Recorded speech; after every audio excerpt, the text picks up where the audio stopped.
Shalom, selamat pagi pemirsa Kompas TV yang dikasihi Tuhan. Senang sekali pada pagi hari ini kita boleh bertemu lagi di program acara Jamahannya.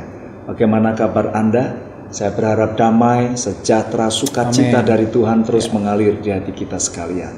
Pagi hari ini sudah hadir di studio Bapak Pendeta Muda Fama Sandroto STH dari Gereja Isa Al-Masih Dr. Cipto Semarang. Kita akan temui beliau. Shalom Pak Fama, bagaimana kabar? Puji Tuhan Pak. Semangat selalu Pak. Amin. Puji Tuhan. Baik pemirsa, sebelum Pendeta Muda Fama akan menyampaikan satu kebenaran firman Tuhan, saya ingin mengajak Anda untuk memuji Tuhan. Karena hati yang gembira adalah obat yang manjur, tapi semangat yang patah mengeringkan tulang. Selamat menyaksikan. Mari puji dengan sukacita, karena hari ini adalah hari yang dijadikan Tuhan.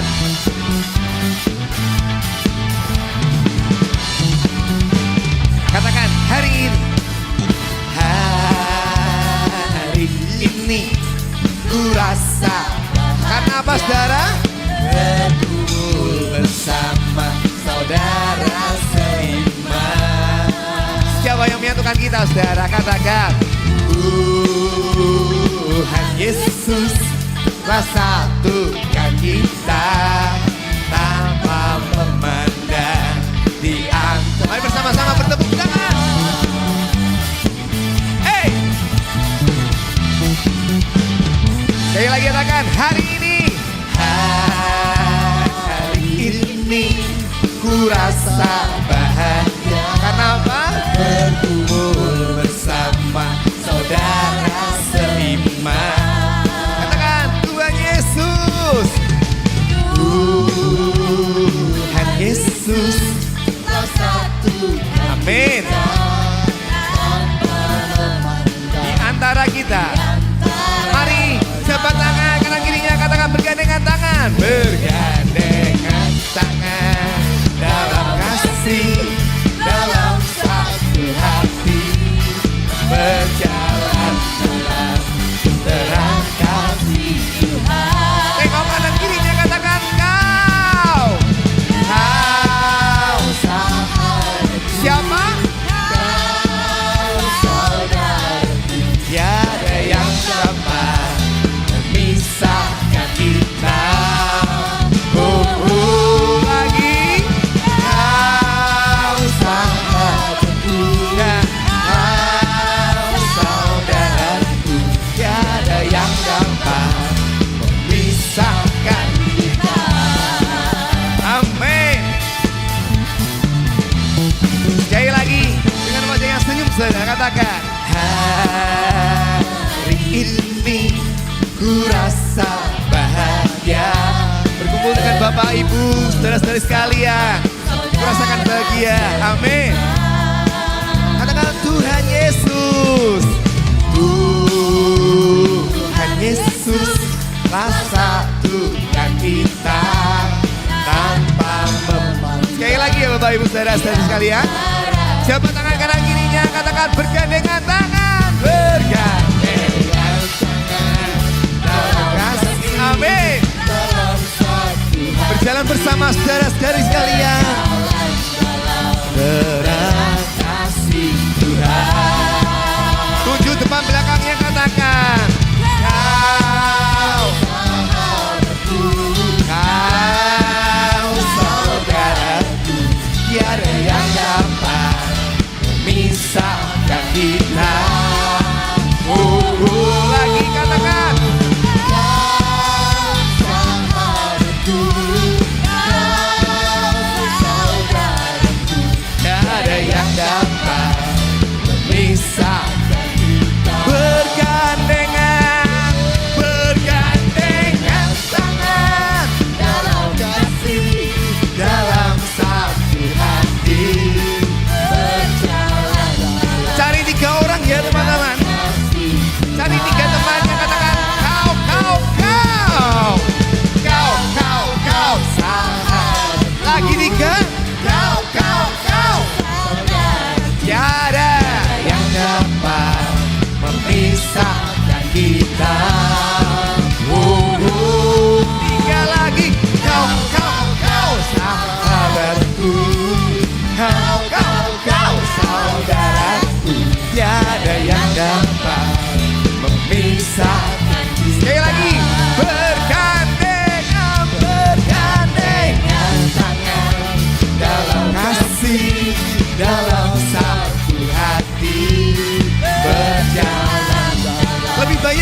Berapa lagi? 5 orang. Katakan kau. Kau. Lagi. Kau. Tiada yang dapat memisahkan kita. Lagi. Kau. Dan kau.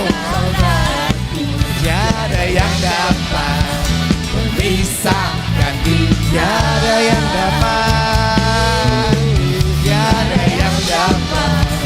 memisahkan kita.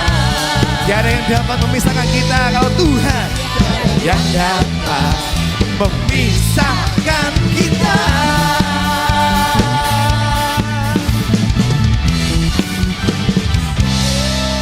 Amin. Baik pemirsa, pada pagi hari ini bersama-sama kita akan siapkan hati, pikiran, jiwa kita untuk kita bersama-sama belajar kebenaran firman Tuhan dengan tema iman yang tangguh di tengah tantangan. Bersama hambanya Pendeta Muda Fama Sandroto STH dari Gereja Isa Al-Masih Dr. Cipto. Silakan Pak Fama. Terima kasih Pak Samuel. Salam Bapak Ibu yang terkasih. Kita bersyukur kita boleh ada di tempat ini dan saya percaya hari ini kita mau diberkati oleh kebenaran firman Tuhan. Adapun firman Tuhan saya ambil dari Yakobus pasal 1 ayat yang kedua sampai dengan ayat yang keempat. Demikian bunyi firman Tuhan. Saudara-saudaraku, anggaplah sebagai suatu kebahagiaan apabila kamu jatuh ke dalam berbagai-bagai pencobaan, sebab kamu tahu bahwa ujian terhadap imanmu itu menghasilkan ketekunan. Dan biarkanlah ketekunan itu memperoleh buah yang matang, supaya kamu menjadi sempurna dan utuh dan tak kekurangan suatu apapun. Nah, Bapak Ibu yang terkasih dalam Kristus Yesus, tentu di tengah-tengah situasi kehidupan yang penuh gejolak, ya kita sering diperhadapkan dengan yang namanya tantangan, dan itu adalah menjadi sesuatu hal yang biasa dalam kehidupan setiap kita orang percaya.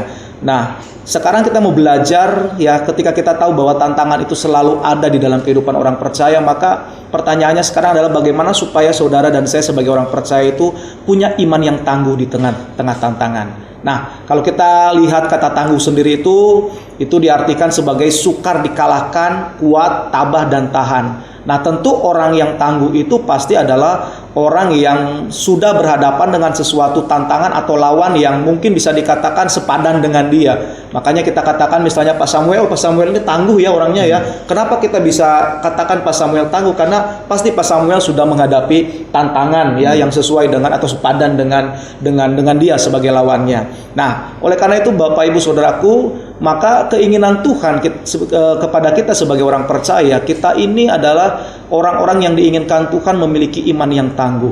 Nah, pertanyaannya sesuai dengan firman Tuhan yang saya bacakan tadi, bagaimana sih supaya kita ini bisa memiliki iman yang teguh di tengah-tengah tantangan?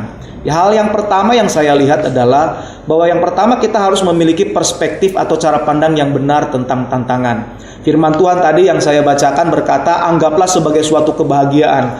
Ya, ini bukan berarti kita harus senang mengalami kesulitan ya, karena tidak akan pernah ada orang yang senang menghadapi kesulitan. Tetapi ini artinya adalah kita harus melihat secara positif bahwa ini adalah kesempatan kita untuk bisa bertumbuh, untuk bisa lebih dewasa, iman kita semakin kuat seperti tema tadi dikatakan tangguh. Jadi bukan sesuatu hal yang membuat kita bahagia sebenarnya, tapi ini tujuannya baik untuk supaya kita bisa melihat semuanya itu proses yang Tuhan izinkan itu menjadikan kita pribadi-pribadi yang kuat dan bertumbuh di dalam iman kita. Nah, Bapak Ibu yang terkasih di dalam Kristus Yesus, nah tantangan ini juga ya kalau saya melihat ada dua juga. Tantangan ini berguna untuk apa? Yang pertama, kesempatan membuktikan bahwa Yesus itu ada bersama dengan kita ya. Seperti contohnya waktu murid-murid ada di tengah-tengah badai di dalam Markus pasal 4 ya, kalau kita bisa melihat sebagai satu referensi ya. Murid-murid ketakutan waktu ada badai topan, tetapi ketika mereka dalam keadaan takut, tantangan ada di situ, mereka baru teringat bahwa di perahu itu ada Yesus. Ya, ketika mereka sadar ada Yesus di situ, kemudian mereka baru membangunkan dan minta pertolongan Yesus. Dan apa yang terjadi? Mereka melihat perbuatan Yesus yang luar biasa. Ya, seketika juga itu badai dan juga angin ribut ya. badai itu bisa langsung tenang, langsung teduh, dan mereka berkata, siapakah orang ini? Berarti kan mereka heran bahwa mereka beserta dengan seorang pribadi yang luar biasa begitu.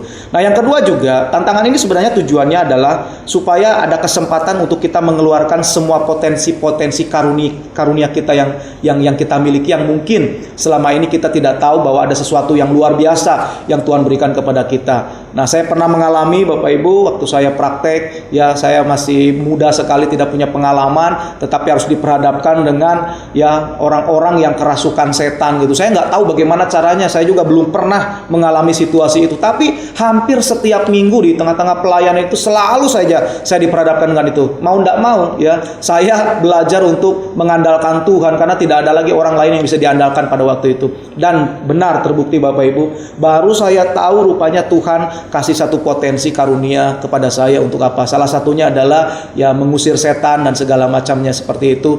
Ya, kenapa bisa saya tahu itu? Karena memang Tuhan izinkan ada tantangan, diperhadapkan dengan tantangan, sehingga potensi-potensi yang ada di dalam diri saya secara pribadi pada saat itu bisa muncul. Dan saya percaya itu juga yang sedang Tuhan kerjakan di dalam kehidupan Bapak Ibu.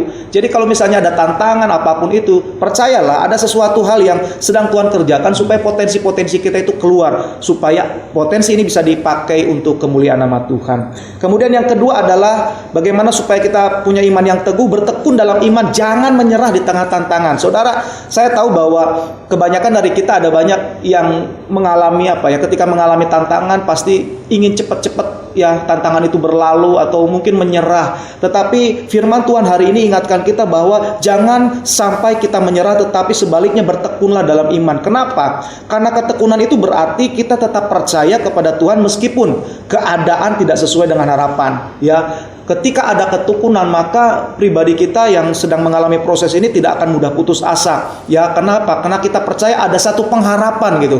Pengharapan yang kita percaya bahwa pengharapan itu pasti akan menolong kita, yaitu di dalam Yesus. Makanya Bapak Ibu, ketekunan itu penting sebagai kunci dalam menghadapi pencobaan. Jika tidak memiliki ketekunan, saudara, saya bisa pastikan bahwa kita tidak akan pernah kuat untuk menghadapi apapun tantangan. Makanya Yesus mengingatkan kepada kita, Yakobus mengingatkan kepada kita bahwa kita harus bertekun di dalam pencobaan supaya kita melihat bahwa di depan itu selalu ada pengharapan yang Tuhan berikan. Satu contoh ya, di India ya sudah lama sekali ya, seorang pria bernama Dasrat Manji. Ya, istrinya meninggal. Kenapa? Karena tidak ada akses jalan. Ya, karena jauh, harus ke rumah sakit sekitar 70 km, sedangkan akses jalan tidak bisa membawa istrinya ke sana. Ya, akhirnya apa yang terjadi? Ya, Dasrat Manji ini bukan menyesali, tetapi dia bertekad dia harus membantu warga yang lain supaya akses jalan dari rumahnya ke kota itu bisa lebih ringkas gitu, seperti itu. Dan apa yang dia lakukan? Ya, bukit batu yang menghalangi jalan itu dia potong dengan cara apa? Dia membawa hanya dengan palu dan juga pahat. Jadi selama 22 tahun dengan tekun dia memahat, memotong gunung batu itu, sehingga jalan yang tadinya tertutup oleh gunung batu itu akhirnya bisa ditembus. Dan banyak masyarakat yang sangat diberkati dengan apa yang dilakukan oleh Dasrat Manji ini. Nah, hal ini membuktikan betapa ketekunan yang dilakukan Dasrat Manji pada saat itu, walaupun ada banyak tantangan sampai dia dikatakan gila pada saat itu. Kamu ngapain? Gak mungkin kamu bisa menerobos gunung batu yang sangat kuat ini hanya dengan bermodalkan palu dengan pahat saja, itu gak mungkin. Kamu itu sudah gila. Tetapi dia menutup telinga dengan itu. Dia percaya bahwa ada sesuatu hal di depannya yang bisa dia capai. Ada satu pengharapan yang besar, yang pengharapan itu bukan hanya diperoleh untuk dirinya sendiri, tetapi dia tahu tujuannya baik supaya desa yang terisolir itu bisa melihat atau bisa mendapatkan akses jalan untuk bisa menuju ke kota. Nah, ini sungguh sesuatu yang luar biasa Bapak Ibu, bahwa benar ya, ketekunan itu pasti akan membuahkan hasil, dan ketekunan itu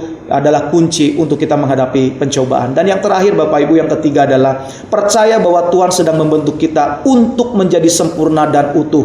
Ya, jadi kita ini orang percaya diinginkan Tuhan menjadi serupa, utuh, sempurna seperti Yesus. Dan tantangan ini adalah cara kita ya untuk bisa menjadi sempurna seperti Yesus. Kenapa? Karena dengan tantangan, dengan proses hidup, ada banyak karakter-karakter yang pasti akan diubahkan. Karakter pemarah, karakter yang egois, karakter yang mungkin membenci, emosi, gampang membenci, kemudian karakter yang mungkin nggak bisa mengasihi, yang mungkin juga selalu selalu berbohong atau menipu dan segala macamnya. Dengan proses yang Tuhan izinkan, saya percaya karakter itu akan terkikis sehingga kita akan semakin serupa dengan Kristus. Ya, oleh karena itu Bapak Ibu Saudara, ketiga hal ini mari kita renungkan supaya ini boleh menjadi masukan dan berkat buat kita. Tuhan Yesus memberkati. Amin. Puji Tuhan. Pemirsa, pagi hari ini kita mendapatkan satu kebenaran firman Tuhan bagaimana iman yang tangguh di tengah tantangan.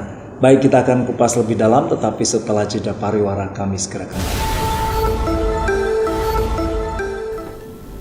Baik pemirsa, pada pagi hari ini kita sudah mendengar kebenaran firman Tuhan tentang iman yang tangguh di tengah tantangan. Tadi disampaikan oleh Pendeta Muda Fama bahwa tantangan itu pasti ada ya Pak. Pasti selalu. Setiap kita pun pasti akan menghadapi tantangan. Tapi begini Pak Fama, ada orang berkata begini, Pak, aku tidak mau menghadapi masalah. Tolonglah doakan saya Pak supaya masalah ini berlalu daripadaku. Sebetulnya kalau orang tidak menghadapi masalah itu, dia hidup di dunia lain berarti. Di dunia gentayangan kayaknya Pak. Ya, itu nggak ada masalah ya. Betul. Kuburan juga nggak ada masalah karena ditumpuk-tumpuk juga mereka diem aja ya Pak. Betul. Jadi ini yang harus kita pahami bahwa tantangan selalu ada, termasuk hamba Tuhan juga. Jelas. Apa sih Pak tantangan hamba Tuhan ya? Oke, jadi tantangan hamba Tuhan itu banyak sebenarnya ya. Selain kita mikirin diri kita sendiri, ada banyak pergumulan yang harus kita hadapi. Kita juga memikirkan pergumulan jemaat gitu kan. Jadi kayaknya numpuk semua di kita gitu kan. Nah kalau misalnya ditanya pergumulan hamba Tuhan sendiri sih, biasanya itu ya kita kan dituntut untuk menjadi pribadi yang super di depan jemaat gitu kan. Padahal kita pun sebenarnya punya kelemahan-kelemahan tertentu kan, yang mungkin ketika kita sedang mengalami situasi tertentu kita juga perlu adanya pemulihan terlebih dahulu seperti itu kan. Dan tiba-tiba nanti jemaat minta didoakan, aduh saya sedang mengalami pergumulan dengan istri saya atau dengan rekan kerja saya. Padahal posisi hamba Tuhan pun sedang dalam pergumulan pada saat itu gitu kan. Jadi kadang-kadang itu yang menjadi satu hal tantangan yang cukup besar gitu. Apalagi ketika kita dipercayakan untuk ngomong di depan mimbar, di hadapan jemaat, itu adalah sesuatu hal yang sebenarnya berat sekali karena banyak yang dipersiapkan gitu kan. Itu harus dihidupi dulu. Kita harus ngalami itu dulu gitu. Jadi biasanya sih pergumulan-pergumulan seperti itu yang dialami oleh saya ya secara pribadi sebagai hamba Tuhan seperti itu. Baik Pak Fama. Nah tadi Bapak sampaikan bagaimana supaya kita tangguh di tengah tantangan. Yang pertama memiliki perspektif yang benar tentang tantangan. Betul. Mungkin bisa disampaikan ini Pak, kalau tadi dikatakan dalam Yakobus 1 ya bahwa anggaplah sebagai suatu kebahagiaan kalau jatuh dalam berbagai pencobaan. Nah, perspektif yang seperti apa ini melihat tantangan ini kok malah dianggap sebagai sebuah sukacita ya, kebahagiaan di situ ya Pak. Betul. Bagaimana ini Pak? Ya, jadi yang pertama dulu kita harus tahu di dalam Filipi 1 ayat 29 berkata seperti ini. Sebab kepada kamu dikaruniakan bukan saja untuk percaya kepada Kristus, melainkan juga untuk menderita untuk Dia. Jadi konsep menderita di Filipi 1:29 ini bukan hanya berbicara tentang penderitaan aniaya, tetapi konsepnya itu kan jauh lebih luas gitu. Bisa berbicara tentang tantangan, pergumulan-pergumulan hidup yang dialami, entah berbicara tentang sakit penyakit, ekonomi, keluarga dan segala macamnya. Jadi memang pertama dulu kita udah dikaruniai itu gitu. Jadi kita nggak bisa nolak, gitu kan?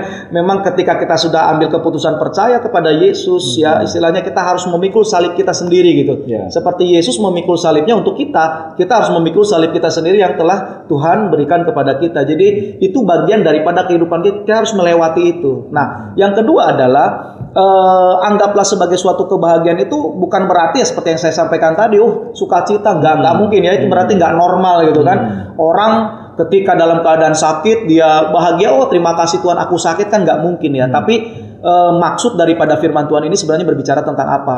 Anggaplah bahagia. Kenapa? Karena ini adalah satu kesempatan, batu loncatan untuk setiap orang percaya itu boleh mengalami Tuhan lebih lagi gitu. Karena tanpa ujian, tanpa pencobaan, maka manusia itu tidak akan pernah bisa mengenal Tuhan sepenuhnya gitu. Kenapa? Karena kecenderungan manusia adalah mengandalkan diri sendiri, sehingga timbullah kesombongan bahwa segala sesuatu yang saya dapatkan adalah berasal dari diri saya sendiri. Nah, makanya ujian, pencobaan itu dianggap sebagai suatu kebahagiaan. Kenapa? Karena ini adalah kesempatan kita untuk mengerti siapa Tuhan kita. Bukan hanya sekedar teori, tetapi Dia adalah Allah yang hidup, Allah yang bekerja, Allah yang benar-benar istilahnya menyertai kita, dan bukan hanya menyertai tetapi memberikan solusi di dalam kehidupan kita. Amin. Gitu, seperti itu. Baik. Jadi ternyata perspektif Tuhan dengan perspektif dunia itu berbeda. Sangat berbeda sekali. Berbeda. Betul. Karena tadi firman Tuhan berkata bahwa kita harus menganggap sebagai sebuah kebahagiaan karena kita bisa melihat karya Kristus di balik semua masalah kita. Nah, mengubah paradigma ini bukan sesuatu yang mudah nih Pak Mama, karena kita udah ada di dunia, kita punya komunitas, teman-teman yang mungkin mereka punya cara pandang yang berbeda, bahwa kalau kita punya masalah ya sudah, kita lari saja minta pertolongan sama mbah ini, mbah itu. Nah, Pak Mama, untuk menyampaikan ini kepada pemirsa, bagaimana mengubah paradigma yang keliru, paradigma dunia tadi yang berseberangan dengan perspektif atau cara pandang Kristus, bagaimana cara? Ya, sebenarnya simple sih ya. Kenapa saya katakan simple? Simple itu karena saya katakan untuk bisa merubah paradigma itu hanya dibutuhkan kerendahan hati aja sih. Kerendahan hati untuk apa? Untuk mau dibentuk gitu kan. Jadi saya banyak melihat di dalam firman Tuhan juga, Tuhan berkata bahwa orang-orang yang rendah hati itu mereka akan mengalami perubahan, pemulihan, kemudian mudah untuk dibentuk, dan bahkan Tuhan janjikan bahwa orang-orang yang rendah hati akan memiliki dunia dan segala macamnya. Artinya Tuhan kan menginginkan dalam kehidupan kita ini adalah kita memiliki yang namanya kerendahan hati. Ya, jangan kita mengeraskan hati atau menetapkan dalam hati kita ego kita sehingga kita tetap pada pemahaman itu. Jadi orang yang rendah hati yang mau siap dibentuk itu pasti dia akan berpikir bahwa apapun yang terjadi dalam dirinya itu pasti baik Tuhan. Kenapa? Karena saya tahu ada rencana Tuhan gitu. Tapi sebaliknya kalau orang itu udah sombong, udah angkuh, dia tidak akan menganggap itu sesuatu hal yang baik. Pasti akan mengatakan Tuhan jahat, Tuhan tidak baik. Mana buktinya Tuhan ada gitu. Tapi kalau kita punya kerendahan hati seperti Yesus rendah hati, ya seperti Dia menunjukkan bagaimana arti sebuah kerendahan hati itu, maka disitulah kita bisa mengubah mindset paradigma kita bahwa sungguh betul ya, segala sesuatu yang terjadi, entahkah yang pergumulan yang cukup berat atau yang tidak terlalu berat, itu tujuannya adalah baik untuk mendatangkan kebaikan dalam diri saya. Sebenarnya simple aja menurut saya sih. Kerendahan hati aja deh, siap untuk dibentuk seperti itu. Saya setuju. Jadi kalau pagi hari ini pemirsa Anda mendengar kebenaran firman Tuhan ini, mungkin Anda sedang menghadapi masalah dan Anda berkata, iya aja Pak Pendeta nggak ngalami masalah seperti saya. Nah Pak, gimana kalau nggak bisa rendah hati? Apakah akan bisa tangguh menghadapi tantangan atau akan menghadapi kekalahan?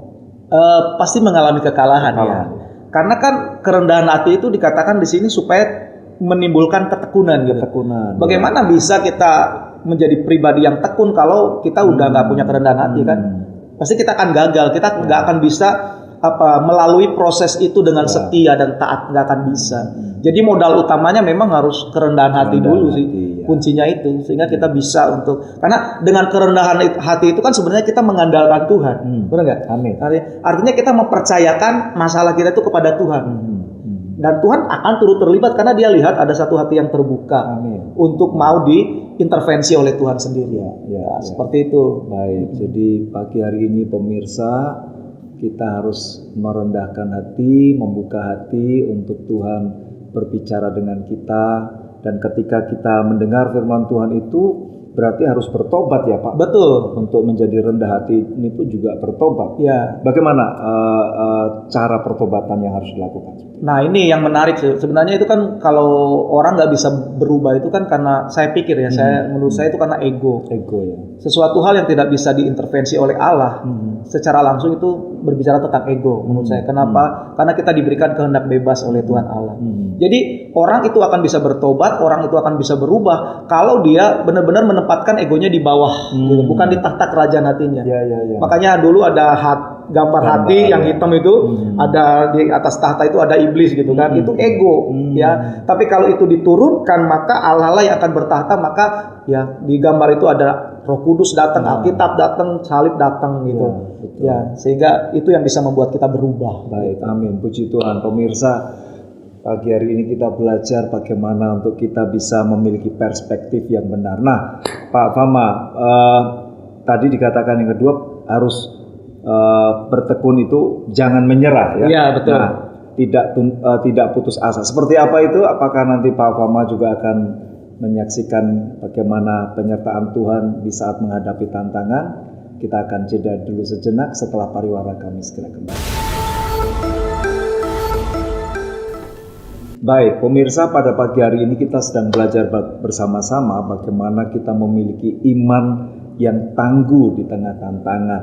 Nah, tadi Pak Fama sampaikan bahwa kita harus bertekun, jangan menyerah. Tekun itu tidak mudah putus asa, dan kita tahu ada pengharapan. Dalam kehidupan Bapak pernah nggak ngalami semacam ya ingin menyerah karena masalah yang begitu berat semacam itu? Pernah nggak Pak? Pasti pernah. Salah satu yang saya pernah alami waktu masa-masa COVID itu loh. Jadi itu tahun 2020, belum lama sih sebenarnya ya. Jadi waktu itu kan istri saya itu baru melahirkan ya, dan anak saya yang ketiga. Nah tiba-tiba istri saya itu drop, karena dia rupanya punya GERD gitu, mah yang sangat akut seperti itu.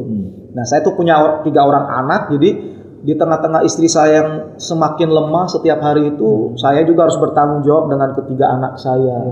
Ya kemudian dibawa ke rumah sakit, kata dokter ini sebenarnya hanya bisa dikasih obat, tapi obat ini bukan untuk menyembuhkan, tapi penyembuhan itu harus berasal dari pikiran. Nah waktu itu istri saya itu kan ada rasa takut juga karena COVID. Waktu itu kan lagi puncak-puncaknya, dia dengar kabar ini, meninggal saudara, meninggal hamba Tuhan yang besar meninggal kan. Jadi itu juga sedikit banyak mempengaruhi pikirannya sehingga menimbulkan sakit di dalam tubuhnya, dan itu sampai dia nggak bisa ngapa-ngapain gitu. Jadi semua itu selama 3 bulan, Pak. 3 bulan, bayangkan, bukan waktu yang singkat. Saya harus ngurus anak, bayi yang baru lahir, kemudian ngurus istri juga yang terbaring pakai oksigen. Sampai satu saat ya saya sempat ngalami, Tuhan, saya kayaknya udah nggak sanggup lagi nih. Capek sekali, terus mikirin banyak hal, belum lagi pengobatannya, dan istri juga kelihatannya kok masih tetap bertahan dalam posisinya seperti itu. Sampai istri saya tuh pernah waktu dia kayaknya udah nggak punya pengharapan lagi, dia sampai suruh saya untuk calling semua teman-temannya melalui video call group. Saya bilang, kamu mau ngapain ya, mau ngapa ya? Pesan terakhir. Pesan terakhir. Jadi dia tambah takut. Jadi di grup itu dia kayak istilahnya mau pamit seperti itu kan. Saya bilang nggak boleh seperti itu. Kita harus tetap punya pengharapan bahwa semuanya yang terjadi ini pasti, ya walaupun tidak mudah untuk berkata seperti itu, tapi saya harus berjuang untuk berkata seperti itu, karena saya percaya bahwa tidak mungkin Tuhan melakukan sesuatu yang tidak baik bagi saya. Akhirnya saya kuatkan istri, kami terus berdoa ya. Yang sebenarnya istri saya itu kalau secara fisik atau manusia itu harusnya udah kembali ke rumah Bapa, tapi puji Tuhan, benar firman Tuhan ya, ketika kita tetap bertekun ya, walaupun seolah-olah tidak sesuai dengan apa yang kita inginkan, rupanya pekerjaan atau karya Tuhan itu bisa kita rasakan dari sehari ke sehari gitu. Yang tadinya istri drop, lama-kelamaan kok malah jadi tambah baik, tambah sehat, sampai puji Tuhan. Sampai hari ini mujizat dinyatakan, istri saya boleh sembuh, kuat kembali, melayani Tuhan lagi, dan rasa takut itu Pak tidak ada lagi. Itu yang paling penting. Luar biasa itu. Dulu traumanya, takutnya dengan COVID dan apa sedikit-sedikit, sampai kami pulang itu harus disemprot pakai sampai diguyur semua itu. Pergi keluar aja sampai harus disemprot dan segala macamnya. Tapi puji Tuhan sekarang nggak seperti itu ya, puji Tuhan gitu. Jadi memang betul firman Tuhan itu pasti ada sesuatu hal yang baik yang Tuhan kerjakan gitu kita. Kesaksian yang luar biasa pemirsa ya, pasti kita punya kesaksian sendiri pada saat COVID itu ya. Memang itu mengerikan ya. Mengerikan betul. Karena Pak Fama harus bertanggung jawab terhadap 3 anak plus 1 istri. Bayi lagi ya. Masih kecil. Tapi Tuhan ternyata menunjukkan kasih setianya. Ada pengharapan di situ. Ada pengharapan. Pak Fama, kalau pada pagi hari ini ada pemirsa yang mungkin sedang terbaring di rumah sakit, mungkin juga sedang menyaksikan tayangan kita di balik penjara, seolah-olah udah nggak ada harapan, seolah-olah dunia udah gelap nih buat saya, buat rumah tangga saya, mungkin sedang di PHK juga, sehingga rasanya aku harus bagaimana? Silakan Pak. Oke, mungkin masalah yang terjadi kan belum tentu ya itu diakibatkan mungkin oleh karena kesalahan kita. Ada juga permasalahan itu memang diakibatkan karena mungkin kita sendiri yang salah sehingga Tuhan mengizinkan ada tantangan atau pencobaan atau ujian terjadi dalam diri kita. Tetapi satu hal yang harus kita garis bawahi adalah ingat bahwa segala sesuatu yang Tuhan izinkan itu pasti baik adanya bagi kita. Amin. Entahkah Bapak Ibu pada saat ini sedang mengalami sakit yang tidak kunjung sembuh, atau mungkin ada Bapak Ibu yang sedang ada di dalam penjara pada saat ini oleh karena kesalahan yang dilakukan ya, atau mungkin ada yang sedang di PHK. Ingat bahwa setiap apapun yang Tuhan izinkan terjadi itu intinya adalah supaya kita semakin mengenal Tuhan gitu. Itu aja kuncinya ya, supaya kita semakin mengenal Tuhan. Ya, kita nggak bisa maksa Tuhan untuk apa ya, untuk sesegera mungkin menyelesaikan masalah kita, nggak bisa. Kenapa? Karena kita hanya ciptaan, Pak Samuel. Ya, kita sudah berdosa, sedangkan kita berhadapan dengan Tuhan pencipta kita yang tidak berdosa, yang berkuasa atas kita. Yang bisa kita lakukan hanyalah apa? Berserah. Berserah bukan berarti menyerah. Berserah itu berarti percaya sepenuhnya bahwa ya everything gonna be okay gitu. Semuanya akan berjalan dengan baik-baik saja. Walaupun hari-hari ini sedang tidak berjalan dengan baik, tetapi endingnya, finishnya pasti akan baik-baik saja. Kenapa? Karena saya belajar untuk berserah kepada Yesus yang selalu memberikan pengharapan. Jadi jangan pernah menyerah Bapak Ibu. Percayalah seperti yang saya alami. Jadi kesaksian yang saya utarakan ini hanya satu dari sekian kesaksian yang saya alami bersama dengan Tuhan. Ada banyak kesaksian-kesaksian yang lain betapa Tuhan ya istilahnya menggenapkan janjinya ketika kita belajar untuk percaya, bertekun dan tidak menyerah, dan kemudian tidak menyalahkan Tuhan di dalam kehidupan kita. Saya melihat begitu banyak bukti nyata, akhirnya saya bisa keluar dari permasalahan itu dan benar bisa mengalami berkat-berkat Tuhan. Berkat yang nggak pernah dipikirkan sebelumnya seperti itu. Jadi memang harus kita alami proses itu. Baik. Nah, terkait dengan pemirsa yang saat ini sedang menyaksikan dan Anda sedang menghadapi masalah persoalan, tadi Pak Fama sampaikan yang ketiga bahwa Tuhan itu sedang membentuk kita, karakter kita untuk kita menjadi sempurna dan utuh. Karakter kita bisa diubahkan. Pak Fama, karakter yang mungkin diubahkan oleh Tuhan ketika sedang menghadapi tantangan, persoalan, itu seperti apa? Sebenarnya banyak karakter ya, tapi biasanya karakter yang paling Tuhan proses ketika menghadapi tantangan itu adalah karakter di mana kita seringkali mengandalkan diri kita sendiri gitu ya. Sehingga kadang-kadang memutuskan segala sesuatu itu tanpa meminta pertimbangan Tuhan gitu kan. Jadi selalu terburu-buru ya. Kemudian karakter juga yang dipenuhi dengan emosi dalam arti nggak sabaran gitu, pinginnya cepat gitu, pingin cepat. Kalau bisa Tuhan hari ini doa, besok bisa dijawab Tuhan. Pada waktu itu juga kalau bisa ya, jadi kilat seperti itu. Nah karakter seperti itu ya sebenarnya itu adalah karakter yang akan Tuhan proses kepada orang percaya. Kenapa? Karena saya melihat karakter seperti itulah yang menghalangi kita untuk melihat karya Tuhan sebenarnya. Yang membuat hubungan kita dengan Tuhan itu seperti ada dinding. Karena mengandalkan diri sendiri tadi itu gitu. Tapi kalau misalnya karakter itu sudah diubahkan Tuhan, artinya kita sudah memiliki kerendahan hati tadi seperti yang saya sampaikan tadi, maka benteng itu sudah dirubuhkan dan kemudian kita akan bisa melihat Tuhan lebih dekat lagi gitu dan akan merasakan kuasanya itu semakin nyata gitu. Dan tentunya kita akan menjadi kuat gitu. Kuat dalam arti apapun tantangan yang dihadapi, kita akan bisa melewatinya karena kita udah ketemu sama Tuhan yang memberikan kekuatan kepada kita. Seperti itu. Amin. Jadi jangan izinkan diri kita lari dari pembentukan karakter Tuhan nih pemirsa, karena tadi Pak Fama sampaikan Tuhan sedang memproses kesabaran kita, pengendalian hidup kita, dan juga penyerahan hidup kita kepada Tuhan. Baik, nanti Pak Fama akan berdoa bagi kita semuanya, tetapi setelah jeda pariwara kami sekalian. Baik pemirsa, pada pagi hari ini kita belajar bagaimana kita memiliki iman yang tangguh di tengah-tengah tantangan.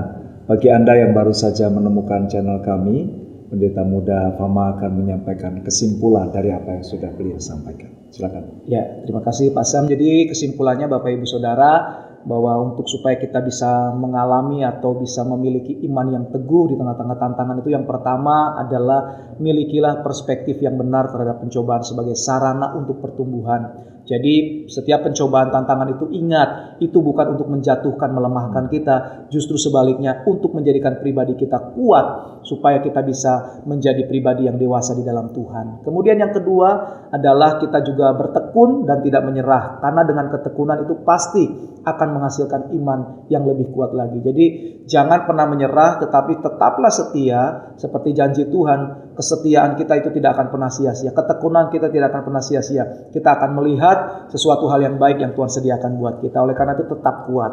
Kemudian yang ketiga, yang terakhir sebagai kesimpulannya adalah percayalah bahwa Tuhan sedang membentuk kita, karakter kita untuk menjadi lebih dewasa dan sempurna seperti Bapa di sorga. Jadi terimalah tantangan Bapak Ibu, tantangan, ujian, pencobaan apapun itu sebagai sarana untuk membentuk karakter kita, terlebih memiliki karakter yang rendah hati supaya siap dibentuk oleh Tuhan. Amin. Seperti itu kesimpulannya Pak Samuel. Puji Tuhan. Baik pemirsa, jika ada di antara Anda yang saat ini sedang menghadapi masalah, persoalan, beban berat, Anda mungkin sedang terbaring di atas tempat tidur karena hari-hari ini lagi marak penyakit, dan juga mungkin Anda sedang terkena PHK, Anda sedang merasa bahwa Anda kehilangan orang yang Anda kasihi. Percayalah, Tuhan Yesus mengasihi Anda pemirsa. Amin. Pagi hari ini dengarkan firman-Nya, dan mari kita akan bersama-sama berdoa. Kita satukan hati kepada Tuhan. Kita akan berdoa, Tuhan akan menolong Bapak Ibu Saudara pemirsa jamahannya. Amin. Pendeta Muda Fama akan berdoa. Ya, kita berdoa. Mari Bapak Ibu, saya mengajak untuk Bapak Ibu juga boleh angkat tangan jika engkau ingin didoakan. Kita percaya kuasa Tuhan tidak dibatasi oleh jarak, waktu, dan tempat. Amin. Bapa di sorga, kami bersyukur untuk hari ini Tuhan, Engkau boleh mengizinkan kami untuk kami boleh mendengarkan bagian dari firman Tuhan. Dan kami merindukan firman ini bukan hanya sekedar kami dengar, tetapi hidup menjadi daging di dalam kehidupan setiap kami pemirsa yang menyaksikan program ini Tuhan. Dan hamba-Mu berdoa secara khusus pada hari ini Tuhan, kalau ada di antara pemirsa yang pada saat ini sedang mengalami tantangan yang begitu berat, sakit penyakit, ada yang di PHK, ada juga yang harus mengalami ekonomi yang pada saat ini sedang terganggu Tuhan, dan tantangan-tantangan rupa-rupa lainnya Tuhan, hamba-Mu berdoa di dalam nama Tuhan Yesus, kiranya kekuatan yang daripada Tuhan boleh menyertai mereka. Segala kekhawatiran, ketakutan, segala intimidasi dari si jahat yang mau mencoba melemahkan, kami patahkan di dalam nama Yesus Tuhan. Kami percaya bahwa hari ini juga tangan Tuhan yang kuat itu turun tangan untuk dapat memberikan kekuatan dan penghiburan. Sehingga setiap pemirsa yang menyaksikan pada hari ini boleh melihat bahwa semuanya itu tujuannya adalah baik. Paradigma diubahkan, karakter diubahkan. Bahkan kami percaya dalam nama Yesus, melalui setiap proses-proses yang Tuhan izinkan ini, pemirsa dan setiap kami yang menyaksikan boleh menjadi pribadi yang semakin dewasa, semakin kuat, teguh di dalam iman, semakin bertumbuh di dalam pengenalan akan Tuhan. Dan hamba-Mu berdoa secara khusus untuk yang sakit, yang sedang berbeban berat, di dalam nama Yesus, kiranya kuasa Tuhan dinyatakan. Engkau mengalami kesembuhan, engkau mengalami mujizat Tuhan, engkau mengalami kekuatan baru yang daripada Tuhan. Terima di dalam nama Yesus. Terima kasih Bapak, kami percaya hari ini juga ada sukacita, ada damai sejahtera yang Tuhan nyatakan melalui program ini, melalui doa yang boleh disampaikan. Terpujilah Engkau Bapa, di dalam nama Yesus Kristus kami berdoa dan kami bersyukur. Haleluya, haleluya. Amin. Amin. Pemirsa, mari pada pagi hari ini bangkit, jadilah tangguh untuk kita menghadapi setiap tantangan karena Tuhan menyertai kita. Amin. Saya Samuel Santoso mewakili semua kru yang bertugas mengucapkan selamat pagi, salam jamaahnya, Tuhan memberkati. Bapak Mama, terima kasih. Sama Tuhan memberkati Pak Sam. Ya, terima kasih. amin. Mari bertepuk tangan bersama-sama Bapak Ibu Saudara-saudara sekalian.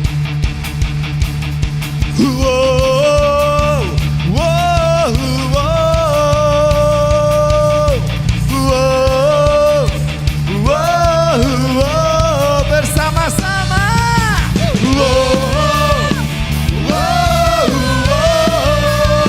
Hey, hey. Katakan Yesus pokok. Yesus pokok. Dan siapa dan kita dalamnya. Katakan apa saudara? Tinggallah di dalamnya. Tinggallah di dalamnya. Tinggallah di dalamnya.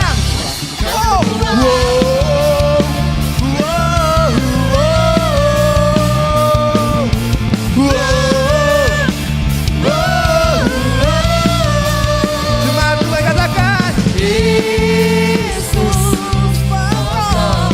Asik. Dan kita dalamnya. Mari tinggal di dalamnya. Tinggallah di dalamnya. Tinggallah di dalamnya. Tinggallah di dalamnya. Sama-sama katakan iman. Yesus cintaku. Lihat temannya. Yesus cinta semua. Amin. Yesus cintaku. Siapa? Ya, tinggallah di dalamnya. Tinggallah di dalamnya.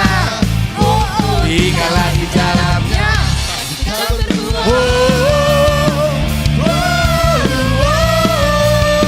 Hey, hey.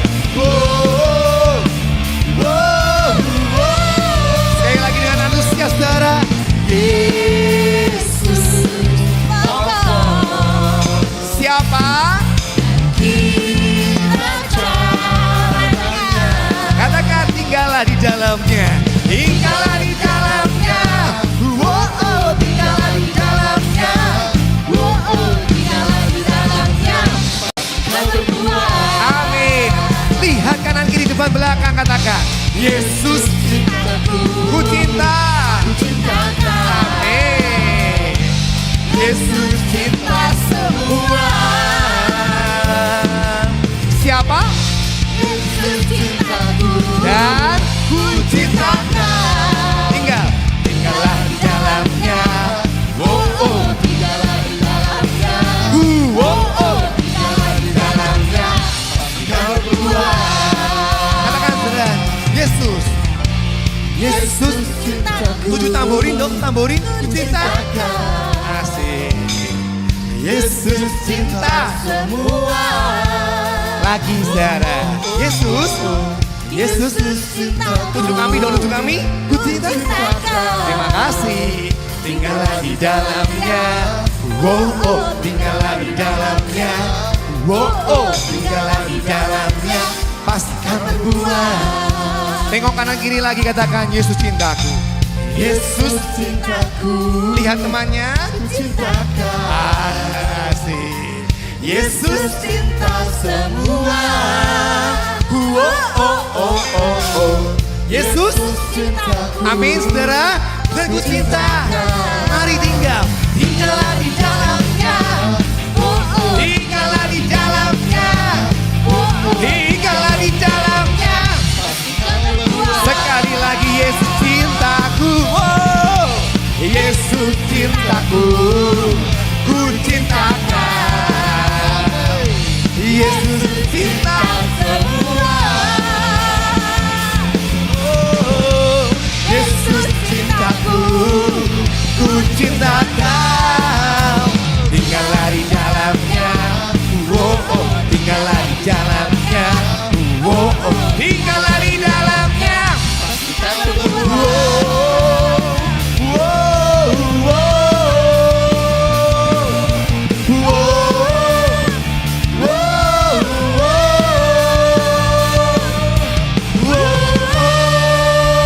Amin.